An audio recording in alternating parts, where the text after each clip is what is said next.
اب یہ قرآن کو ٹھہر ٹھہر کر پڑھنے کی جو آیت ہے اوزد علیہ ورتل القرآن ترتیلا، اس آیت میں ترتیل سے قرآن پڑھنے کا اللہ کے رسول صلی اللہ علیہ وسلم کو حکم دیا گیا۔ ایک تو یہ کہا گیا کہ تہجد میں نماز کا اہتمام کرو اور اس نماز میں قرآن مجید پڑھو، تو اس میں جو ٹھہرنے کا جو ترتیل کا جو لفظ ہے خوب ٹھہر ٹھہر کر پڑھو، یعنی رک رک کر پڑھو۔ یہ ٹھہرنا کیسا ہو، یہ تاکہ اس کا پورا مفہوم ذہن میں مستحضر ہو جائے۔ جب اتنا ٹھہر کے پڑھو کہ اس کا مفہوم، مدعا، وہ سب اچھی طرح ذہن نشین ہو جائے، اچھی طرح تم کو یاد ہو جائے۔ اور رسول اللہ علیہ وسلم کیسا پڑھتے تھے، اچھی لحن سے قرآن پڑھتے تھے، ہر آیت پر ٹھہرتے تھے، غضب کے موقع پر اللہ سے پناہ مانگتے تھے، اور اس میں اللہ کی رحمتوں کا تذکرہ آتا تو اللہ تعالیٰ سے کا شکر ادا کرتے تھے۔ اس میں اگر سجدے کا حکم ہوتا ہے، سجدے کے متعلق کچھ احکام اگر ہوتے یا سجدے کے متعلق کوئی واقعہ بیان کیا جاتا تو آپ صلی اللہ علیہ وسلم امتثال امر کے طور پر، یعنی اس کی مشابہت کرتے ہوئے آپ صلی اللہ علیہ وسلم خود سجدے میں گر جاتے تھے۔ تو یہ آپ صلی اللہ علیہ وسلم کی نماز کا قرآن ٹھہر کے پڑھنے کا اہتمام تھا۔ یہاں جو قرآن ترتیل کا لفظ ہے اس کو نہایت محدود معنی میں ہمارے لوگوں نے استعمال کیا اور بڑا ظلم ہوا اس کے ساتھ۔ یعنی لوگ یہ معنی مراد لیتے ہیں کہ دیکھو اللہ تعالیٰ بول رہا ہے کہ قرآن تجوید سے پڑھو، ٹھہر ٹھہر کے پڑھو، تجوید کے ساتھ پڑھو۔ رسول اللہ صلی اللہ علیہ وسلم عرب ہیں، آپ قریش مکہ ہیں،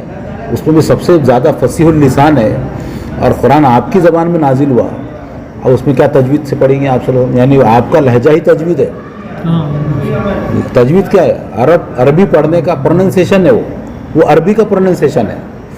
جس کو تجوید کہا جاتا ہے۔ تو آپ صلی اللہ علیہ وسلم کا پروننسیشن ہی ہے کہ حضور نے تجوید سیکھے تھے الگ سے جا کے، یعنی ان کی تو اپنی زبان ہے، وہ دن رات کو اڑنا بچھونا ہے، تو یہ اس کی معنی ہی نہیں کہ تجوید سے قرآن پڑھو، یہ تو غلط معنی ہے۔ تو ترتیل کا معنی ہے ٹھہر ٹھہر کر پڑھو، ویسے جیسے رسول اللہ صلی اللہ علیہ وسلم پڑھتے تھے، جیسے کہ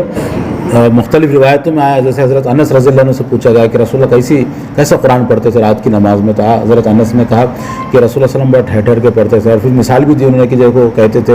کہ الحمدللہ رب العالمین، پھر ٹھہر جاتے تھے، الرحمن الرحیم، پھر ٹھہرتے تھے، مالک یوم الدین، پھر ٹھہرتے تھے۔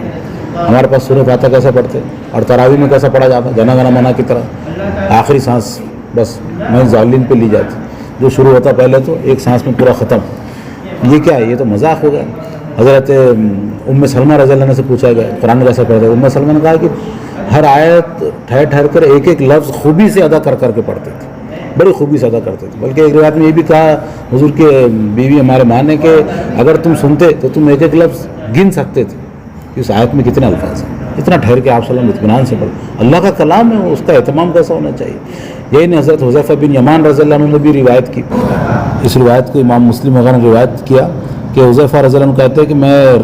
حضور صلی اللہ علیہ وسلم کے ساتھ نماز میں کھڑا ہوا تو آپ کی قرأت کا انداز دیکھا کہ جہاں تسبیح کا موقع تھا وہاں تسبیح فرماتے تھے، جہاں دعا کا موقع تھا وہاں دعا مانگتے تھے، جہاں اللہ تعالیٰ کی پناہ مانگنے کا موقع آتا وہاں پناہ مانگتے تھے۔ ہم نے ایسا قرآن پڑھے، ہم تو ایسا پڑھتے چلے جا رہے ہیں، لیکن الحمدللہ اپنے ترجمے میں اپنے ایسا اہتمام کرتے، جہاں ایسا موقع آیا تو وہاں رک کے ہم تھوڑا سا تسبیح بھی کر لیتے، دعا بھی کر لیتے۔ یہ رسول اللہ کا سنت ہے، یہ قرآن سے زندہ تعلق ہے آپ کا، آپ جواب دے رہے اس کے ساتھ، ایسی فر کر کے گزر جانے کا مقصد ہی نہیں ہے۔ بلکہ حضرت ابوذر غفاری رضی اللہ عنہ کہتے ہیں کہ ایک مرتبہ میں نے دیکھا ایک رات نماز پڑھ رہے تھے آپ صلی اللہ علیہ وسلم، تو جب اس آیت پر آپ صلی اللہ علیہ وسلم پہنچے، یہ حضرت عیسیٰ علیہ السلام کا قول ہے، یہ آیت جو ہے جب حضور اس آیت پر پہنچے، ان تعذبهم فانهم عبادك وان تغفر لهم فانك انت العزیز الحکیم۔ ترجمہ بہت خوبصورت ہے، فرمایا اگر تو انہیں عذاب دے تو وہ تیرے بندے ہیں، اور اگر تو ان کو معاف فرما دے تو تو غالب اور دانا ہے۔ اسی کو دہراتے رہے آپ صلی اللہ علیہ وسلم، اس آیت کو اتنا دہراتے رہے کہ صبح ہو گئی، یعنی فجر کا وقت ہو گیا۔ تو کبھی کبھی ایسے بھی کرتے تھے آپ صلی اللہ علیہ وسلم، پڑھتے جذبات میں ایک ہی آیت کو کئی مرتبہ دہراتے بھی تھے، آپ کی آواز بھرا بھی جاتی تھی، روتے بھی تھے، ہے نا۔ تو اس طرح جو ہے آپ صلی اللہ علیہ وسلم رات، یہ ترتیل ہے، یہ ہے ترتیل جس کو آپ صلی اللہ علیہ وسلم اس طرح پڑھتے تھے، ٹھہر ٹھہر کر، خوب اس کے معنی مفاہیم ذہن پر اچھے اتر جائیں، اچھی طرح دل میں وہ قرآن مجید اتر جائے، اور دل جذبات تشکر سے لبریز ہو جائے، رحمت کا بیان ہو تو، اور اس طرح کے اگر غضب کا بیان ہو تو وہاں آدمی پناہ مانگے اللہ تعالیٰ سے۔ یہ ہے ترتیل۔